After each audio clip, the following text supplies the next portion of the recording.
Number 6. Gold Rush. Listening to the Folklore album, you could jump to assume that Gold Rush, like some of the other songs, is character writing.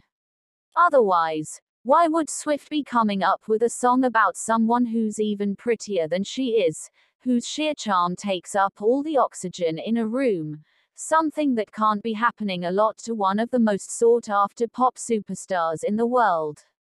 Unless there was a romantic partner in her past who actually fit that bill, someone whose hair was falling into place like dominoes, it all starts to make sense. But even if you don't read that far into it, it's a phenomenal song about the price being paid for being around that kind of charisma being too high to pay, whoever the charmer might be. Number 5. Anti-Hero. When Midnights first came out, with none of the songs pre-issued to the public, if you weren't paying attention to video premieres or that sort of splash, you might have taken Anti-Hero as one of the odder songs on the album, not a sure out-of-the-box hit. But in Swift land, slightly weird works. Even the initial minor controversy over the "sexy baby" line, is it cribbed from 50 Rock, or is it infantilization, abated, as almost everyone took it for as funny as it was, in the course of a verse where Swift is imagining herself as a feared and hated monster who's going to be taken down. It's a song about self-loathing, as she described it, and imposter syndrome, and clinical or unclinical depression, and wouldn't you know, it's also a deeply funny bop.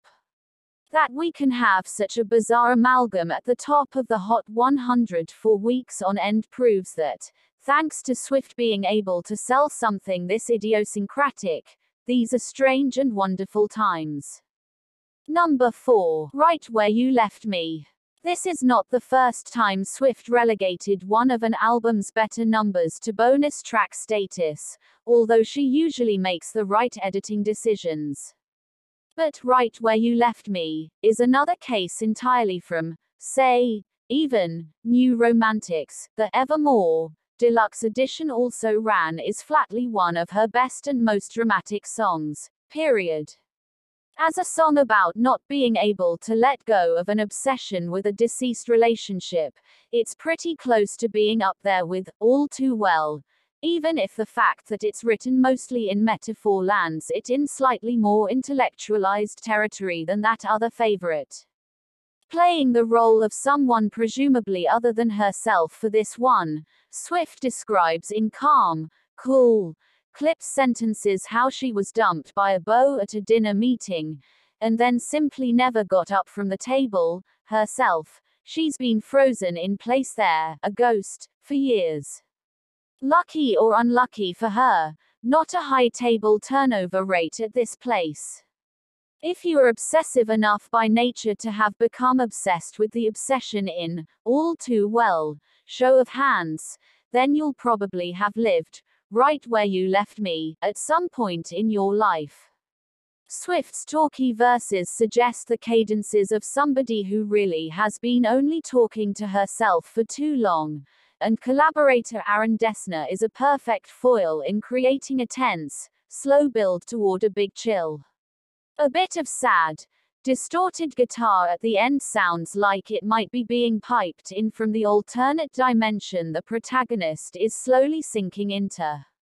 Number 3. Getaway Car. Swift was playing with a lot of fresh tricks on her Reputation album, and well, from some hip-hop styled phrasing on her part to some harsher electronic sounds being brought in by Max Martin and Shellback, making their final appearance to date on a Swift album. But with her other go-to collaborator of the time, Jack Antonoff, Swift crafted the song that is the most conventional sounding track on the album, and also ultimately the best, Getaway Car. While much of the rest of the album flits back and forth between a defensive posture against public perceptions and an embrace of secret love, Getaway Car is something else altogether. An open letter of intent to move on, sung by a Bonnie who's about to ditch her Clyde, with no particular shame or guilt attached to her leaving feelings. Number 2. All Too Well 10-minute version. In its original, truncated form on the Red album, All Too Well already felt a fluid narrative, but stretched out to more than twice its length for a Taylor's version remake. Its details and remembrances transcend any sense of linear narrative. The song's story feels almost like a Groundhog Day of meditative pain in which the story will never end because the couple will just never stop breaking up, in her mind. Well, it might end if the sister ever returned the damn scarf, but by this point she don't need their closure. It becomes almost like a chant, even more soothing than it is bitter. Having effectively talked Swift into recording a 10-minute draft of the song with their long-standing, cult-like devotion to the tune, Swifties need to take it to the next level. You know there have got to be another 10 minutes worth of rough verses to All Too Well in a drawer somewhere. We need the full-on Gregorian experience of this song, right? It's time to petition for All Too Well 20-minute version. Could you even imagine the explosion of joy?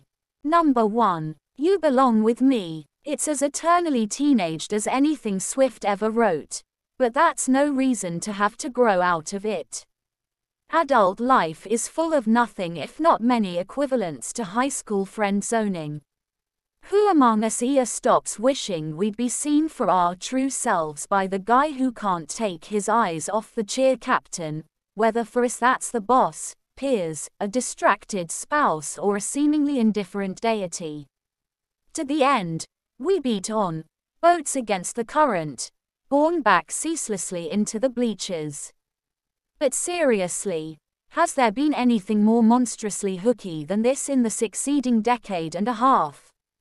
Even the parts of the song that seem like they shouldn't work, like the way that Swift adds extra, melodically odd lines to the second verse, "What you doing with a girl like that? What you doing singing in a key like that?" only masterfully set up the return to the chorus to end all 21st century anthemic choruses. It is all of human yearning and striving packed into a song about remembering to take your specs off so the kid next door realizes you're a cutie.